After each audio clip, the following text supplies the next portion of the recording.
I call the goo-goo syndrome. Good government. They want everybody to vote.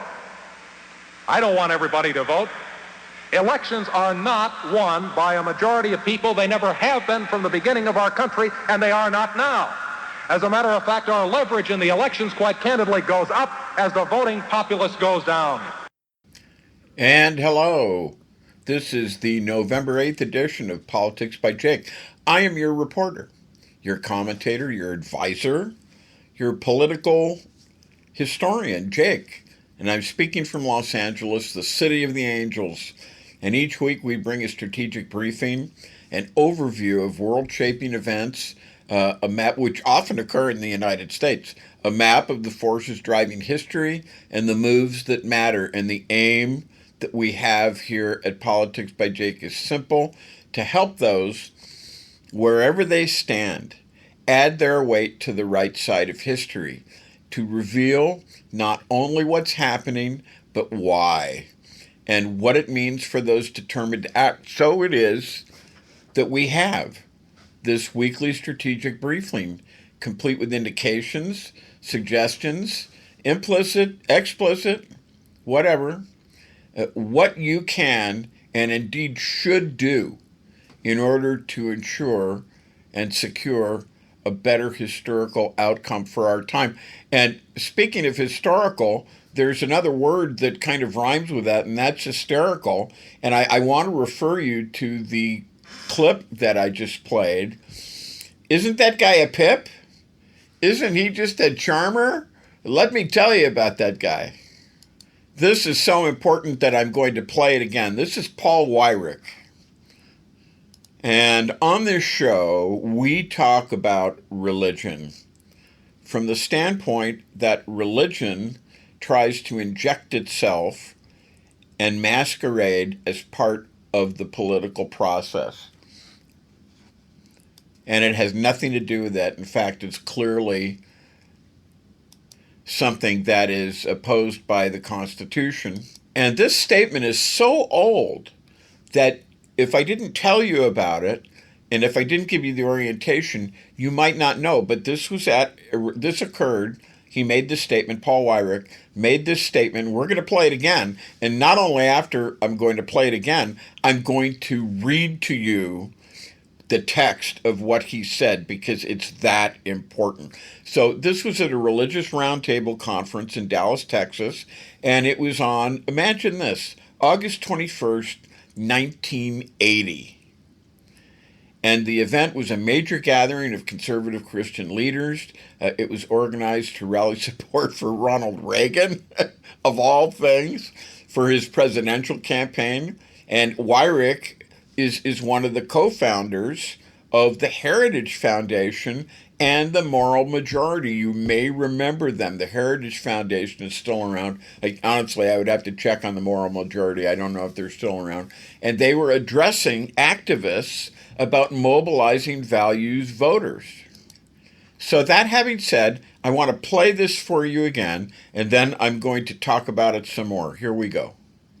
Now, many of our Christians have what I call the goo-goo syndrome. Good government. They want everybody to vote. I don't want everybody to vote. Elections are not won by a majority of people. They never have been from the beginning of our country, and they are not now. As a matter of fact, our leverage in the elections, quite candidly, goes up as the voting populace goes down. All right, there you go. That's quite strident, isn't it? Now, because this is so important, I'm going to read to you, because I want to make it so clear to you where these kinds of people come from, which is the reason why I will speak regarding religion, because it seeks to intrude into the secular political sphere. And its presumption is obnoxious, and I object to it. And I think it having thus done, it is an appropriate target for commentary on this show. So, all right, so here's what he says. I don't want everybody to vote. This is at a conference in Dallas on August 21st, 1980. I don't want everybody to vote. Elections are not won by a majority of the people. They have never been from the beginning of our country, and they are not now. As a matter of fact, our leverage in the elections quite candidly goes up as the voting populace goes down. And the one part that I didn't get, he said that our Christians, and this is back in 1980, which I don't want to say this is the beginning of this movement because it was always there. But I think it's the modern beginning of this movement, and I think it does go back to around the 70s, the mid-70s, and then going on into the 80s and on with Ronald Reagan. Saint Ronnie, as he's known by a lot of these people, Saint Ronnie the actor, and he says he used the term, and it's pejorative. It's goo-goo. He said, and he said it critically, he said, too many of our Christians, that's what he said. Go back and listen to the clip. Too many of our Christians have what I call the goo-goo syndrome. And he then clarified this and said, goo-goo, that means good government. And he used this disdainfully. He used it as a sneer because it's commonly understood that babies who are just brand new have all sorts of potential intelligence, but none of them has been developed. One of the first words that anecdotally, colloquially, traditionally, they say, and it's not a word, is goo-goo. And that phrase itself, other than with reference to infants, goes back to the early 20th century when reformers pushed for things like civil service exams, open primaries, clean elections. God help us that we have clean elections. Political operatives mocked them as naive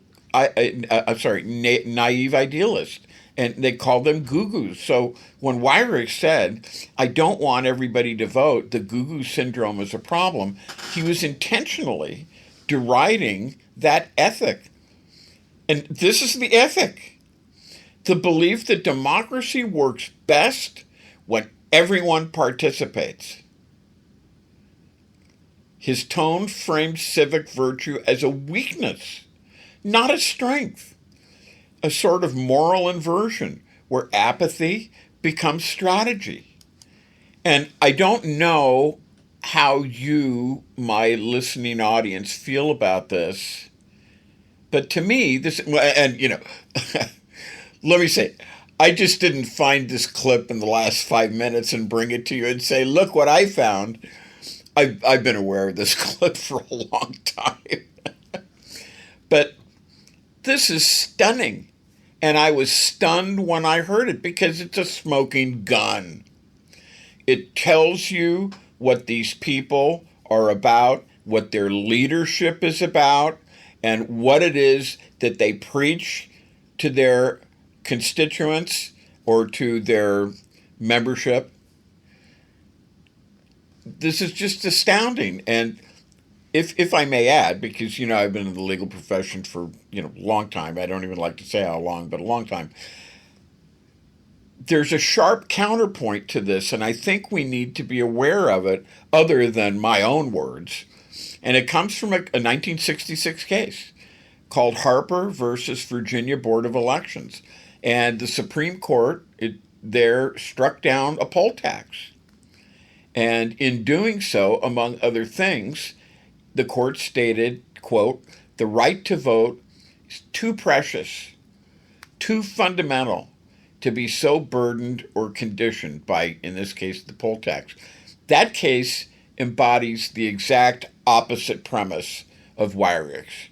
It insists that good government, the goo-goo vision, depends on universal access and inclusion and not selective control.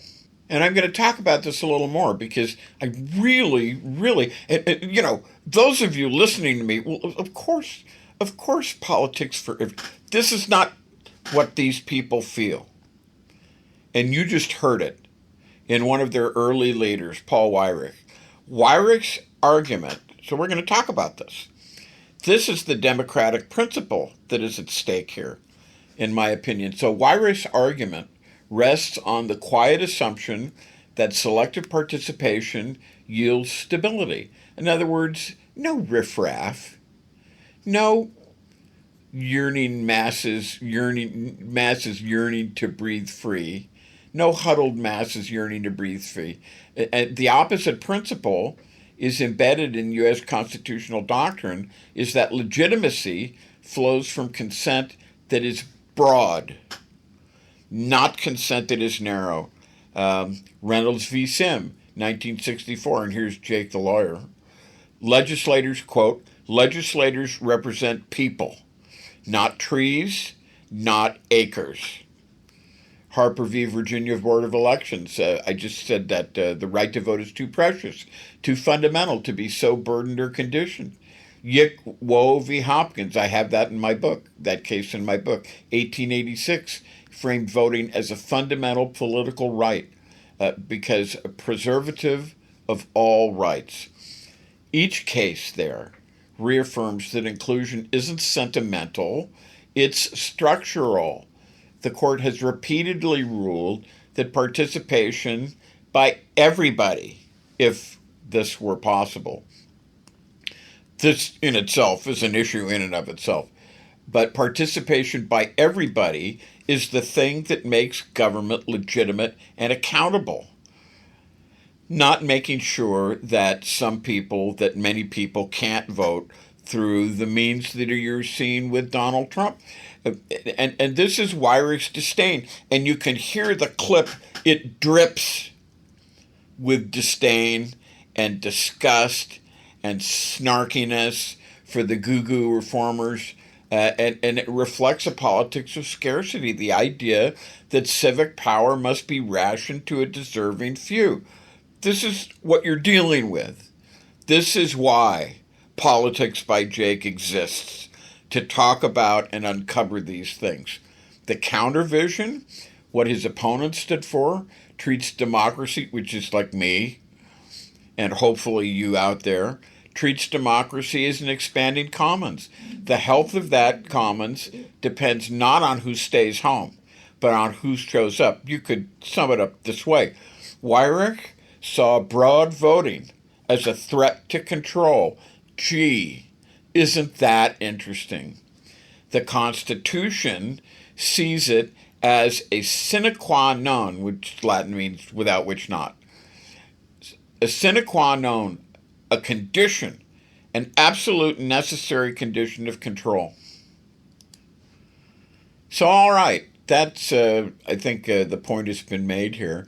We're at the point where we're going to take a break, and we've got a lot more show for you, and we will continue with that after a word from these sponsors. And this is Politics by Jake. And now here's a word from one of our sponsors, Twain Consulting.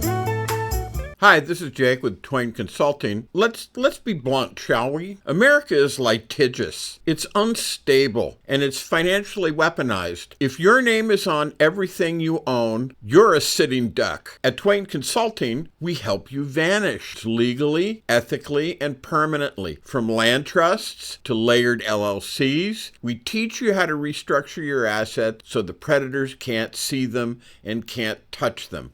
This isn't a loophole. It's a strategy that the wealthy have used for decades. Isn't it time you got the same protection? Call Twain Consulting at 805-380-5699 or visit us online. Protect what's yours before someone else claims it. And now let's get back to Jake and Politics by Jake.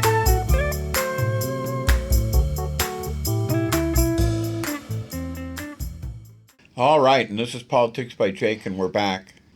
And it's time for one of our recurring segments called the Kakistocracy Corner. And you might say, Jake, what the heck is kakistocracy? Well, I'll tell you. It's a Greek word, or it comes from a Greek word, kakistos. And it means government by the absolute worst, the most incompetent, the most incompetent people. And we're highlighting, once again, Kristi Noem Department of Homeland Services. She's a cabinet secretary, and she's a moron. And we have a story here. It's from Raw Story, in case you want to look at it, rawstory.com. And it's a Border Patrol agent was filmed punching a U.S. citizen in the head during a stop. And you've heard me talk about these agents, these ICE agents. And this is actually Border Patrol punching a U.S. citizen in the head during a stop in a suburb outside of Chicago on Friday. These are the ones that I refer to as ICE Gestapo, and tries to justify it by saying the car was tailgating them. Now, you just imagine what would have had to have happened on this, is that they would have been driving in cars. This is what initially would have been happening. And someone would have had to have gotten out of the first car, presumably the ICE Gestapo agent, who's actually characterized in this story as a Border Patrol agent. I don't know what the hell he was doing up in Chicago, but would have to come out and would have to confront the person, make the accusation, and then assaulting them. And the mayor is investigating the agents. Evanston Mayor Daniel Biss announced an investigation of the Border Public Safety Patrol agents seen kneeling. I guess it was them. Seen kneeling on a man and striking him repeatedly while he was handcuffed. And of course, the man said at one point, "I can't breathe." Speaking to CNN about the incident, Bliss said, "They forced this car accident. And then they started literally beating up innocent bystanders, calling DHS a bunch of liars." Assistant Homeland Security Secretary Tricia McLaughlin and Trump's Border Patrol commander, Gregory Bovino, alleged on X that the reason the Border Patrol agent was punching the man while handcuffed and kneeling on him was that the man allegedly grabbed the agent's groin area and squeezed. And they state, "As you know, this is an extremely painful experience. How can a guy do that when you're in handcuffs?" And even to that, if you're not able to breathe, what are you going to do? You're going to seek some way to stop the process that is causing you not to breathe. So I mean, I just don't have a lot of sympathy for this. These guys sign up for this to get a paycheck. They're the worst kinds of... I was a police officer, I was a correctional officer, and I was a police officer, and I was able to make two forces, and I can tell you, you have people all the time trying out to be police officers. They get to carry guns, and they get to carry other weapons and stuff like that. And these are people who, as I've described, self-pleasure to Roadhouse and other such movies. And they don't make it. They can't make forces. And when I was a police officer, there was a pejorative that was applied to the fish and game police, and they were called fish cops. And this was pejorative. Pejorative is disdainful. It's a sneer. It's a mockery. It means that you are no good. You are not a real police officer. And it was used and it was said because this was the only force they could get on, was some force like fish and game cop. While us real police officers, and of course, on police forces, you have these kinds of people too. I had at least one partner who was this kind of person. My very first day on the job, I watched as my supervisor, who I won't say his name, but my supervisor field carded a 9-year-old child because he thought she was on drugs. 9 years old, on the street. Stopped her on the street. She was on her way to school. And he literally stopped her on the street. I couldn't believe it. I just couldn't believe it. I thought, what a moron. But this guy was my trainer. And he actually had some rank. He was actually a corporal. And there were other morons on that force as well. And there are morons on that force. But if there are morons on those, and you'll pardon the expression, because Fish and Game is a legitimate organization. That I don't want to be too pejorative on that, but the idea that I'm trying to convey is that people who can't get on, you'll excuse the expression, a regular city or county force, a municipality or a county or state police or highway patrol or something like that.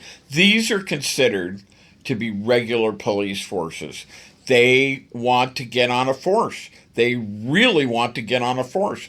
So they will go anywhere they think they can get on. And a lot of these people wind up with ICE Gestapo. They're slovenly. Their uniform is irregular. And honestly, they're just a bunch of unregulated yahoos. And I don't have any respect for them. And I am all for calling them out on Kakistocracy Corner. So I told you about how Greg Bovino alleged on X that the reason the Border Patrol agent was punching the man while handcuffed and kneeling on him was that the man allegedly grabbed the agent's groin area and squeezed. But if you look at the video of the incident, it shows something completely different. There were about a dozen videos of the incident, and none of them showed the man grabbing anybody. There's another video that shows an agent pulling a firearm, pointing it at a woman standing by a door to the unmarked vehicle. Another officer then fired pepper spray at the people filming. 3 U.S. citizens were arrested at the incident, at the point of the incident, and the man who was beaten was not immediately given medical attention. Bliss said he is recommending that the Attorney General's Civil Rights Division or Cook County State Attorney's Office explore an investigation.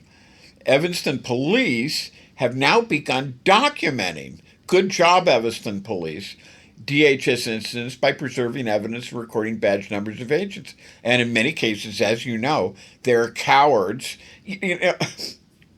As a police officer, I never wore a mask. I wasn't the Lone Ranger. I never wore a ski mask or something that covered my face. Everybody who knew me, these guys are cowards, and they use the color of authority that Department of Homeland Security gives them to do these abuses and create these incidents because they want to. I used the example of Francis, who is called Psycho in the movie Stripes, and how he said, all I know is I finally get to kill somebody. Remember in the movie, I've talked about that. It's a great movie. You should see it. Bill Murray, Harold Ramis, John Candy, a bunch of other great actors.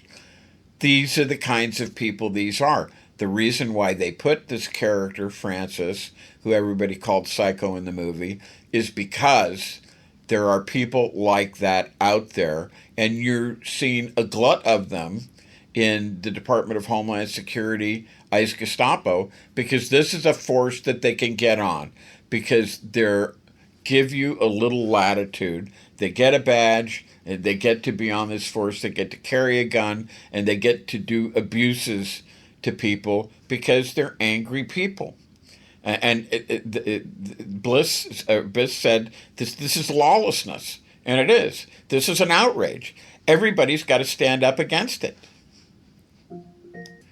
And DHS and Kristi Noem was also accused of lying about Iris Diana Montesero Lemus, whose baby was lost in ICE custody. The Daily Beast, which reported this, said that in this case, McLaughlin alleged Monteroso, pardon me for mispronouncing, Lemus was a wanted killer. The Daily Beast found in legal documents that the allegation was untrue. McLaughlin also alleged that a 13-year-old arrested in Massachusetts had a gun when detained. But local police said that wasn't true either. DHS, are you getting the picture here as I interject while I'm giving you the facts of these stories? These people are using the color of authority to do these things and commit these depredations against United States citizens and other people who are covered by the rights guaranteed or given to them by virtue of the fact of the Constitution, because they don't like them. And this is exactly why I started off the show with Paul Weyrich, who apparently doesn't like it that everybody gets to vote. Well, I mean, there are some requirements. You have to have an address where you can be found and so on and so forth. But, the requirements are really comparatively minimal.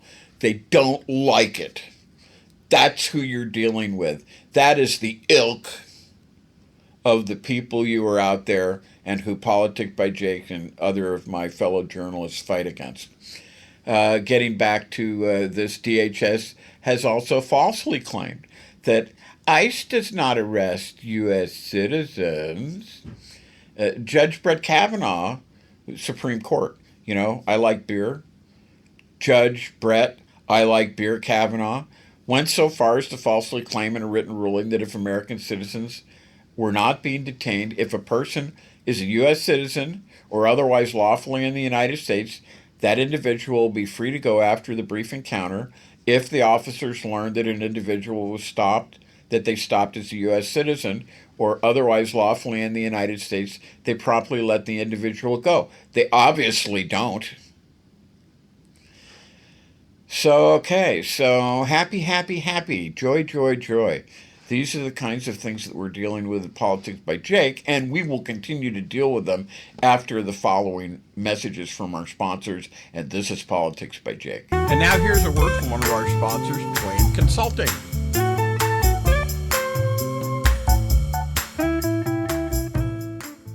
Hi, this is Jake with Twain Consulting. Imagine, if you will, having the power to disappear from the prying eyes of creditors, identity thieves, nosy strangers, all while protecting what you've worked so hard to build. That's what virtual invisibility offers. It's not magic. It's smart legal and business strategy to shield your assets and privacy so you can live free, confident, and in control. Most people think that asset protection is only for the ultra-wealthy, but it's for anyone who wants peace of mind and financial security, including you. Don't wait until it's too late. Take control now. Call me at 213-465-0639 or go to facebook.com/Twain Consulting to learn how virtual invisibility can protect you and your family, because when you're invisible to risk, you're unstoppable. And now let's get back to Jake and Politics by Jake.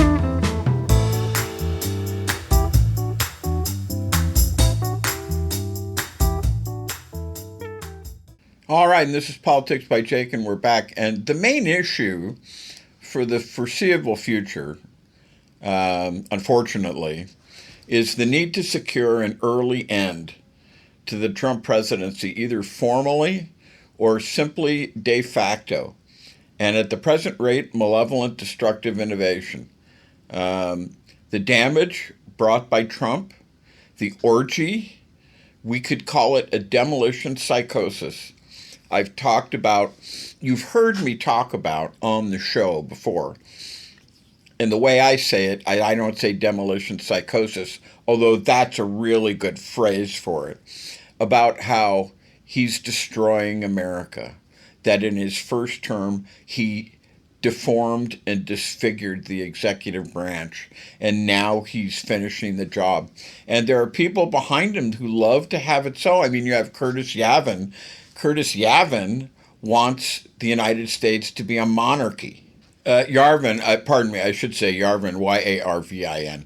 And he contends that American democracy, and this is another example, folks, Kakistocracy corner, government by the least competent, the most incompetent, the worst individuals, and he's one of them. He contends that American democracy has failed and proposes the U.S. be governed by a single monarch or a CEO-style executive with consolidated power. He's just slavishly sucking up to Donald Trump. He argues that large corporations function like monarchies, uses the example of Apple, and that such structures are efficient.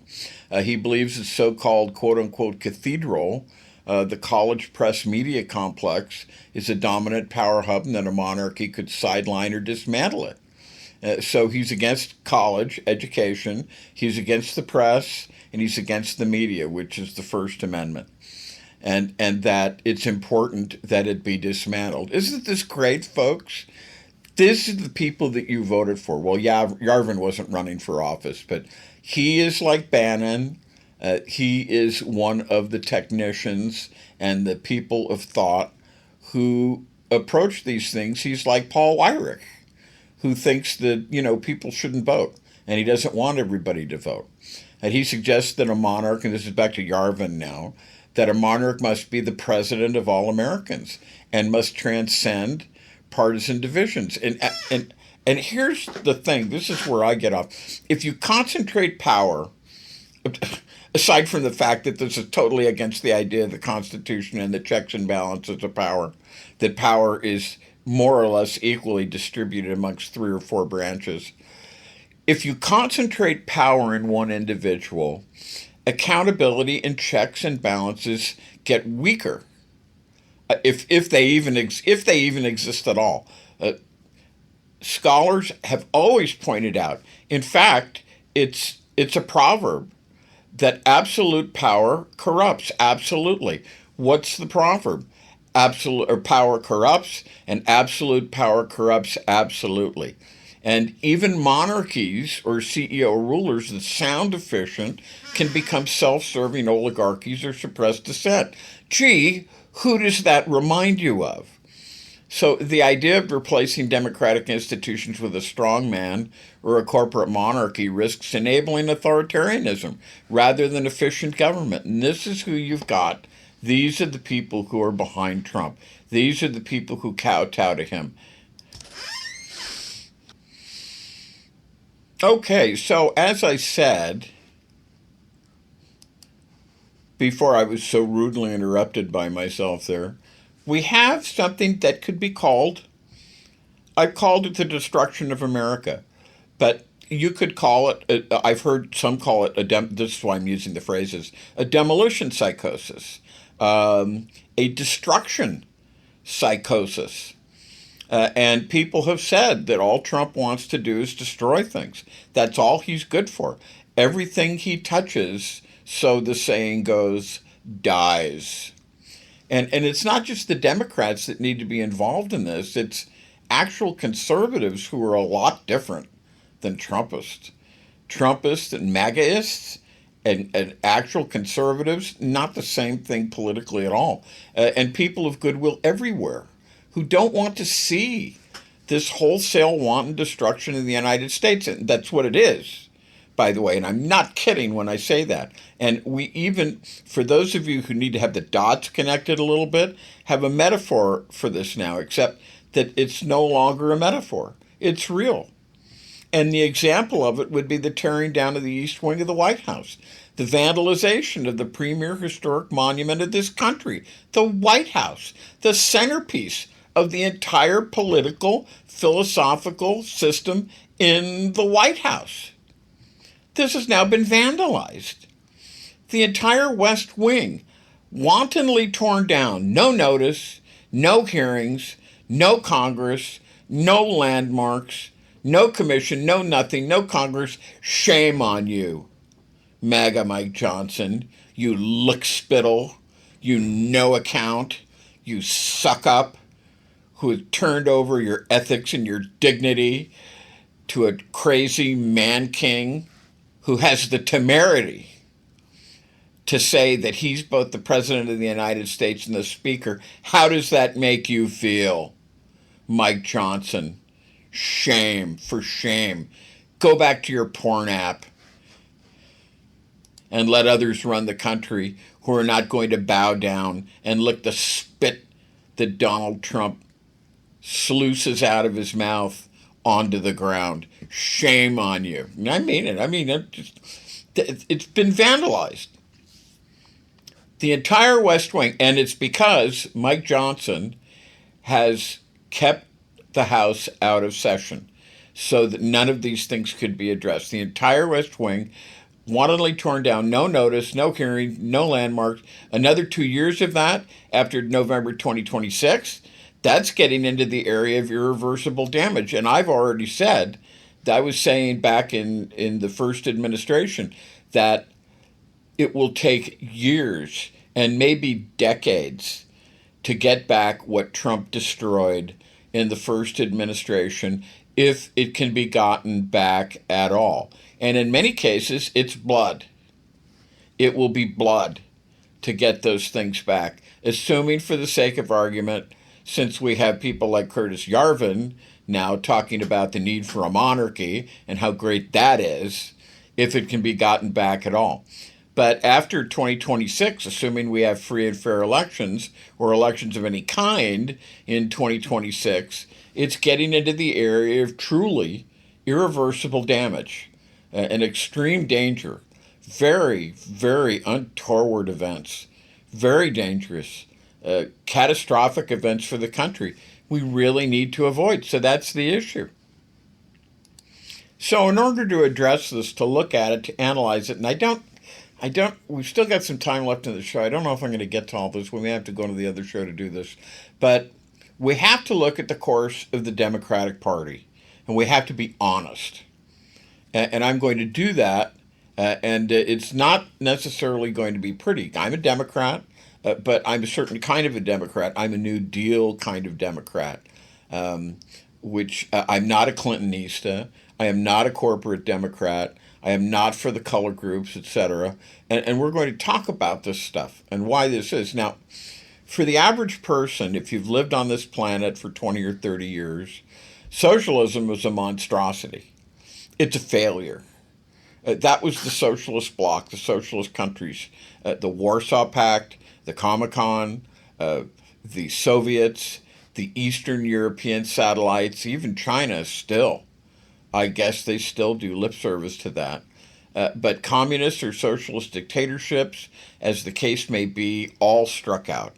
Retarded, most discredited formula in the world. And for a while, it seemed like only the Maoists were hanging on, and not even them. And those are the facts. And that is why it is my position that if you're lucky enough to be a Democrat, you better embrace the most successful political formula and method and coalition model that we've got in the modern world, which is the Franklin Delano Roosevelt New Deal. This is what defeated fascism. This is what defeated the Depression, the Great Depression. This is what defeated Nazism. This is what defeated Japanese militarism. This is what held Stalin at bay, which eventually outlasted the Soviet Union, freed Eastern Europe, put a man on the moon, brought him back alive, and similarly, in other words, it's the first society in the history of the world in which the middle class was the numerical majority of the society. And that's the New Deal. And you can't imagine the rabid hatred, the wild-eyed hatred of the other classes to that fact. You think the oligarchs like that? They've been fighting against it ever since it was instituted in, I would say, about 1935. And they have not ceased to fight against it. They don't want the middle class in charge. It's a threat to their power. They very clearly see it as a threat to their power, and they don't want it.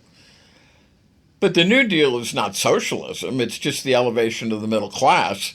The oligarchs and the rich, they like to talk about it as socialism, but it's not socialism. But socialism, with that nomenclatura, that's a thinly disguised modern aristocracy of the party and so forth. So that's where they are. I mean, people who insist on wanting democratic socialism, Bernie and AOC and others.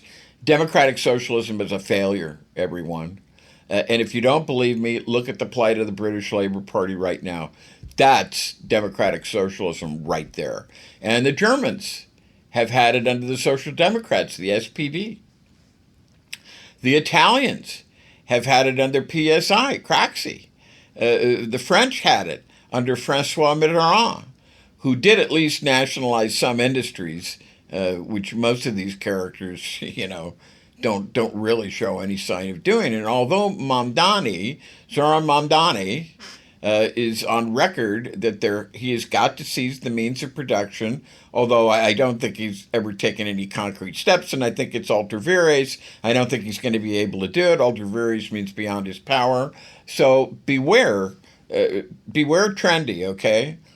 Is it trendy? The trendy sounding Democratic Socialists of America, they are extremely sectarian, extremely doctrinaire, and suspect in the sense that they're very well-heeled bunch. These are not the exploited masses. These are not the wretched, huddled masses of the earth yearning to breathe free, and stuff like that. So the problem of the Democratic Party is, first of all, well, yeah, I won't say that. The problem of the Democratic Party is the Democratic Socialists of America are practicing what is known as entrism, and it is the attempt to go into a political formation. And then by careful maneuvering and, let's face it, by deception, by tomfoolery, by shenanigans, to take it over. And we have this proliferation of different groups around the Democratic Socialists. We've had in recent years the Justice Democrats, I think, with Chakrabarti. We had the brand new Congress. That was sort of in the late teens. And now we've got, in particular, we've got the Democratic Socialists with Mamdani. They want to take over an executive position. This is no longer the Senate, no longer the House, no longer members of the city council, members of the state legislature, or things like that. But this is an attempt to seize executive power of the largest city in the United States and see what happens with that. And at this point, let's take another break. Let our sponsors talk about what they're going to talk about. This is Politics by Jake, and we'll be back. And now here's a word from one of our sponsors, Twain Consulting. Hi, this is Jake with Twain Consulting. Let's be blunt, shall we? America is litigious. It's unstable, and it's financially weaponized. If your name is on everything you own, you're a sitting duck. At Twain Consulting, we help you vanish legally, ethically, and permanently. From land trusts to layered LLCs, we teach you how to restructure your assets so the predators can't see them and can't touch them. This isn't a loophole. It's a strategy that the wealthy have used for decades. Isn't it time you got the same protection? Call Twain Consulting at 805-380-5699 or visit us online. Protect what's yours before someone else claims it. And now let's get back to Jake and Politics by Jake.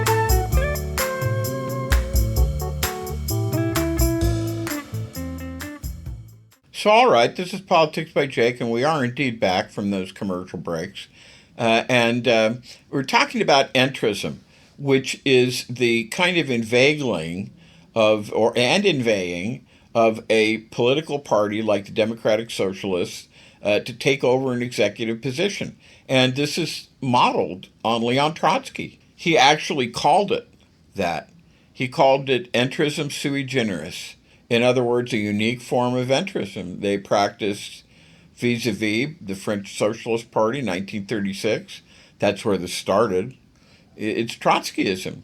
And Trotskyism, for various reasons, seems to infect much of this sector that calls itself socialist, with all kinds of different names. In the United States, in France, it's big. In Britain, there have also been significant Trotskyite organizations. So Mamdani, of course, has stressed in these debates by Cuomo and Sliva, he's somebody who has no resume. He has no experience. He has no achievements. And he's accomplished almost nothing in life until now. Now, think about this. This is a stunning moment. Of course, he has the one thing he's accomplished is to make himself the uncontested darling of the New York media and the national media. And, when this happens, quite frankly, you have to ask yourself why. In the student movement in the late 60s, what you learned from that experience is if you don't choose a strong leader, the media will choose your leader for you. And they will choose the most extreme, the most bombastic, the most incendiary order, the ultra-left sectarian, precisely. And in those days, it was even worse because there were various strong-arm stuff that was definitely on the table, but not necessarily now. Although, who knows? But the idea is they want you to pick who your leader is. Now, Mamdani, he's the new face of the Democratic Party, I'm afraid. Is that good? Is that something we want? I say, if he's the new face of the Democratic Party, run for your lives, Democrats. But I'm afraid now that is going to get traction. Now, you could say, therefore, Mamdani is in effect a GOP attack line. Now, follow me here.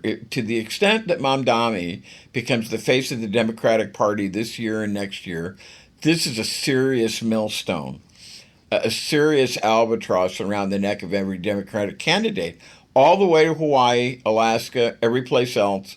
It's a serious handicap to be weighted down by all this baggage. And then, of course, the final phase after that, I said over there in Forest Hills, where they do the tennis stadium, it's an expensive place. It's not cheap.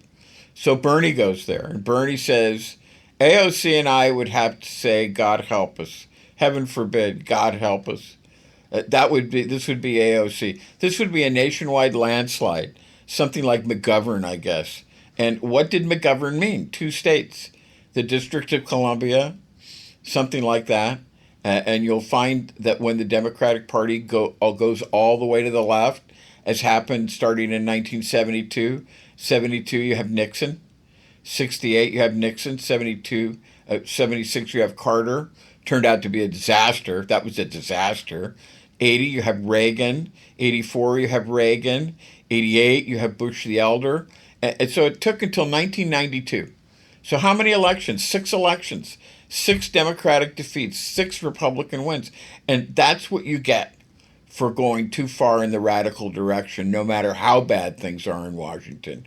We'll talk about this maybe a few times later. No matter how bad things are in Washington, no matter how much Nixon, Watergate is running amok, you've got to control yourself and stay focused. And stay focused on what? Working people, their economic needs. That's always job one. You've got to add a lot of these things. You've got to add solutions on healthcare, solutions on the social safety net. You've got to look at trade union rights. You've got to look at things that are of interest like food stamps, the high-protein WIC program for young mothers, expectant mothers, and all of the things like this. And I've written these up in any of a number of documents, but you've heard me talk about on the show.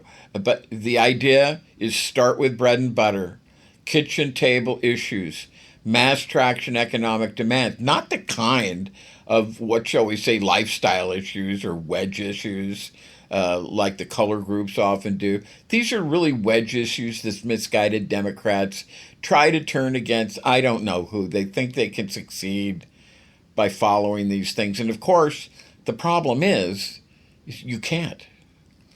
So you need to be grounded. Your anchor, your stability, job one, it's always going to be that living standard, the standard of living, conditions of labor, longevity, housing, availability of interest, upward social mobility. You better have those too, and not these other things, not the Green New Deal, not defund the police, not gender theory, and so on down the line. You can recite the entire catalog here towards the end. But you get the idea. It can't be those things. Fortunately, there are forces in the Democratic Party that are grimly committed to this, and they are, of course, the groups. Unfortunately.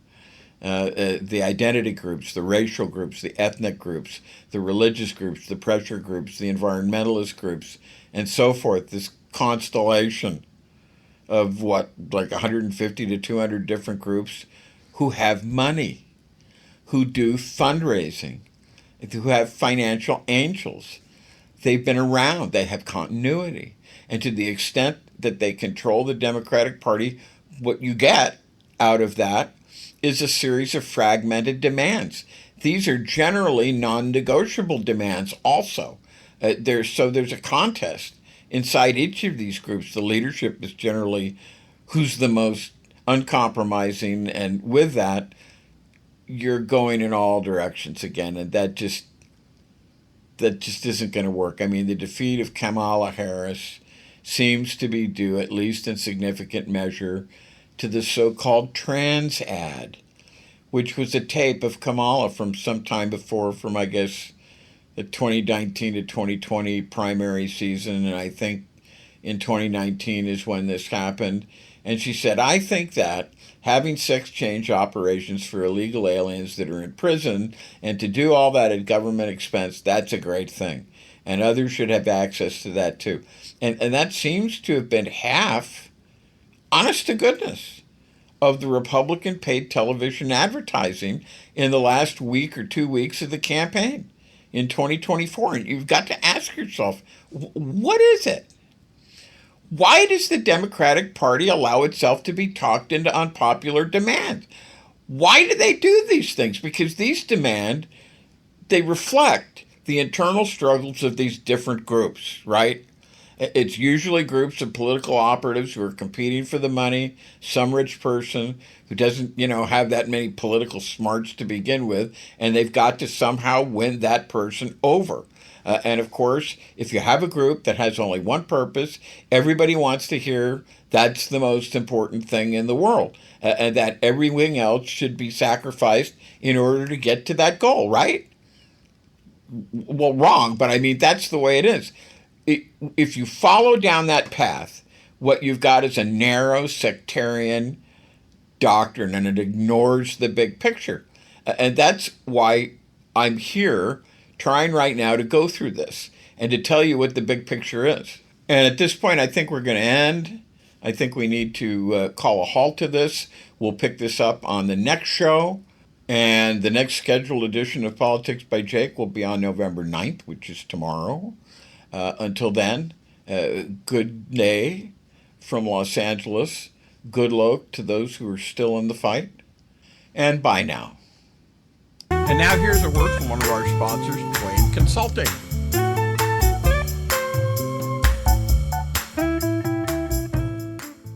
Hi, this is Jake with Twain Consulting. Imagine being invisible to creditors, identity thieves, and lawsuits, protected and secure no matter what. Virtual invisibility uses proven business and legal strategy to shield your assets and your privacy so you can live free, confident, and in control. Most people think that asset protection is only for the ultra-wealthy, but it's for anyone who wants peace of mind, and that includes you. Don't wait until it's too late. Take control today. Call 213-465-0639 or go to Facebook, facebook.com/Twain Consulting, and make yourself truly untouchable.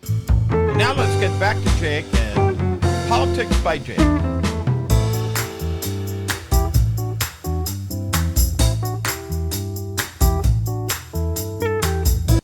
And now here's a word from one of our sponsors, Twain Consulting.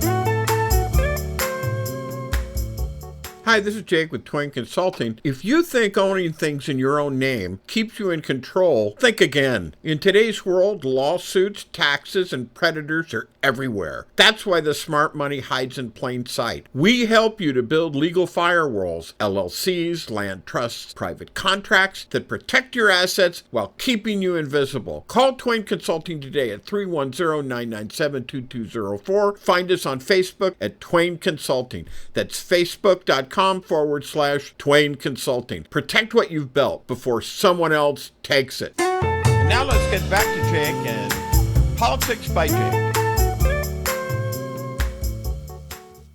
Are you tired of the noise and the spin? Do you want the real story behind the headlines? I'm Jake, and this is Politics by Jake, where I tell you what they won't. And now we're going even deeper. and I need your help to keep doing it. Join me on Patreon and support independent political analysis that doesn't pull punches. You'll get insider breakdowns, you'll get bonus clips, and first access to new content. So go to patreon.com/politics by Jake. That's patreon.com/politics by Jake. No filters, no fluff, just the truth. Let's do this together.